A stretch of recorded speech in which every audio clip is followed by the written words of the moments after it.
The story begins with the barrier around. Even a level skill would be ineffective. Morphlon cast his attack. With a slash of his sword, chains of lightning charged forward upon his command. The Archmage's barrier made level kills cast from others ineffective, and if he was an ordinary dragon, he might even get killed. However, he was not ordinary. Morphlon condensed a flame on his palm. With a push of his hand, horrifying blasts of flame burst forth. Aiken's eyes widened in disbelief. The dense power broke his barrier without difficulty. One of his followers could not stand the impact and vomited blood. Now there were only barriers left, and once Morphlon got close, it would be over. The strength he used was only in his human form, and once he became a dragon, everyone would be wiped out in an instant. Aiken could not believe that his summer palace, which stood for thousands of years, would get destroyed today. Outside, Sunran's party had gathered in the sky. While Jasmine showed a terrified expression because of their altitude, Sunran noticed that divine punishment had taken shape. Suddenly, the bird in charge of Jasmine lost its final ounce of strength and gave up holding her. She directly fell from the sky and crashed into the time hall. While Jasmine's horrified scream echoed through, everyone was stunned in place. Morphlon immediately dashed away, evading the falling man. On the ground, Jasmine fell unconscious as though her soul left her body. Aiken stammered, recognizing the Dragon Slayer's arrival. Morphlon immediately attacked, knowing the man was an enforcer. Suddenly, a sword glowing with tremendous energy dropped from the sky. It instantly separated the Dragon King, preventing him from harming Jasmine.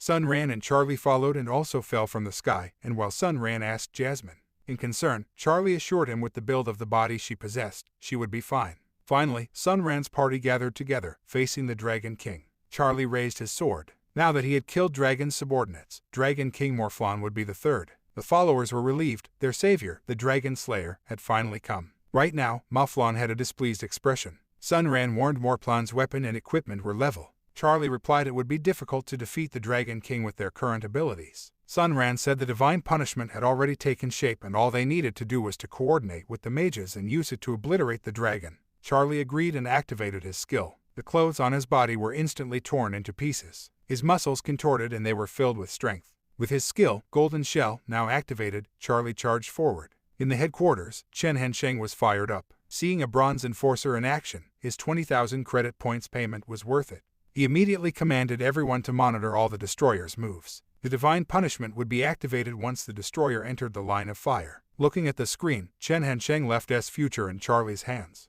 Aiken commanded his followers to hold the Dragon King back. With their support, Charlie charged at Morphlon. On the other hand, Morphlon appeared to be helpless against them. However, when Charlie was near, Morphlon displayed a skill. It was a level skill. Sunran warned Charlie to watch out. Charlie was alarmed, but the skill was already thrown at him. Jasmine quickly reacted, activating her illusionary arts. Charlie multiplied. The attack burst through the clone, leaving Charlie unscathed. With a bright smile, he thanked Jasmine and gave her his approval. Morphlon smirked in disdain. The clones were only parlor tricks in front of him. Another beam of shadow flame burst forth from his hands, sending another wave of illusions. To hell, Charlie braced himself, unsure if he could withstand the blow. Out of thin air, an ice barrier materialized, blocking the shadow flames. It was Sunran's skill. With a wide smile, Charlie moved forward again, not forgetting to compliment Sunran's excellence. Everything did not escape Morphlon's eyes. After seeing his ability, he decided to attack Sunran first. Charlie was quick to respond. He blocked Morphlon's attack with a swing of his sword. Sunran immediately assisted. While he cast multiple frost runes to face Morphlon's attack, Aiken continued his suppression.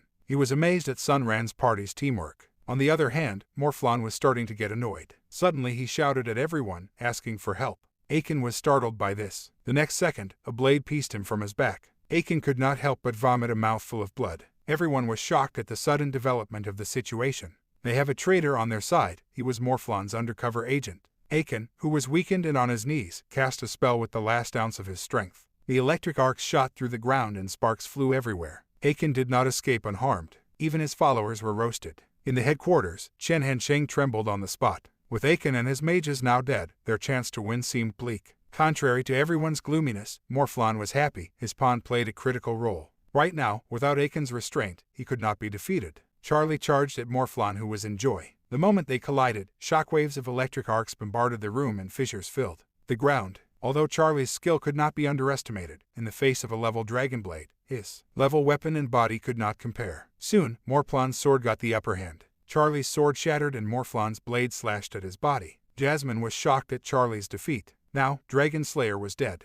Morphlon arrogantly stepped on Charlie's corpse and asked who would stop him again. In the headquarters, the alarm sounded. They were now in an emergency, so Chen Hansheng requested for higher-ranked enforcers, but his assistant told him they were still recruiting. It was over. It was the thought Chen Hansheng only had right now. Morphlon approached Aiken's corpse. When he was just a step away, he was frozen in place. He noticed that something seemed to be missing. He carefully took a look and realized the divine weapon was not in Aiken's hand. It was then that Sunran asked Morphlon if he was looking for the staff. The sure staff was in Sunran's hand. Morphlon's anger erupted. His divine weapon was stolen when he was not paying attention. Soon after, balls of shadow flame rained toward Sunran's way. Multiple barriers materialized out of thin air, accurately blocking all of the balls of shadow flame. With the level staff, Sunran's spells were further amplified. Morphlon knew Sunran's ice sting was only level, so he asked him for another trick. In response, Sunran cast huge ice stings. A bunch of them shot toward Morphlon with frightening speed. Although he was unharmed, being hit by ice stings every second made him extremely annoyed. On the side, Jasmine was amazed at how strong Sunran was. With his skills, she believed he was worthy of being hailed as the leader of mages. In the headquarters, they were shocked after they saw Morphlon get suppressed by Sunran's attacks. Sunran's smile widened as he mocked Morphlon for being beaten down by ice stings. However, Morphlon had other concerns. It was that the ice stings would reduce the time haul into pieces, and once the divine punishment took good aim at him, he would be obliterated. Thinking of this, Morphlon used his last resort. From where he stood, whirls of energy built up as arcs of lightning vibrated through the air. Soon, he transformed into a huge dragon. It was then that Sunran thought of something. With a smile, Morphlon asked if he would admit defeat. However, Sunran replied he had received a level frost whirl and he wondered what it would be like if he cast it with his divine staff. Soon, an icy wind blew and gathered around Sunran, causing ice to bloom all over his feet. In the headquarters, Chen Hansheng was stunned at how fast Sunran grasped the spell he had given. He decided to look up Sunran's information. After a moment, the assistant was shocked, finding out that Sunran was a genius. By the age of he had already played different games, and although he was not a VIP, he achieved glory in each game. Apart from martial arts, he had mastered all things. Moreover, he was once a great mage in the which is a silver rank world. Knowing that was among the most complete magic-type virtual worlds, Chen Hansheng believed Sunran had some skills as a great mage and grasping new spells would be easy for him. However, Morphlon would not give Sunran a chance and directly launch an attack with the intent to kill. But it was too late. A continuous frost whirl was chanted and flew toward Morphlon. The barrage pushed him against the wall, creating cracks all over the place. As soon as the skill stopped, Morphlon was buried beneath the smoke and debris. Finally, Morphlon was angered. How dare a puny ant dream of defeating him? However, he was suddenly overcome by a chill on his spine. Hearing Sunran could kill him with a frost whirl alone, Morphlon could not believe it and asked Sunran who he was. The sure staff struck the ground. Sunran answered he was just an ordinary player who was now an enforcer. Out of thin air, dozens of frost whirl emerged. Morphlon was shaken and in disbelief at what he was seeing. He was hit without pause and the force smashed him through the wall. Everyone immediately saw Morphlon, who was sent outside. They were shocked after seeing the Dragon King's body riddled with injuries. The next moment, they saw Sunran emerge with the sure staff in his hand. Morphlon was unconvinced by his defeat and roared in anger. Sunran then proclaimed it was too late for Morphlon to retaliate. In the headquarters, Chen Hansheng commanded to activate the divine punishment.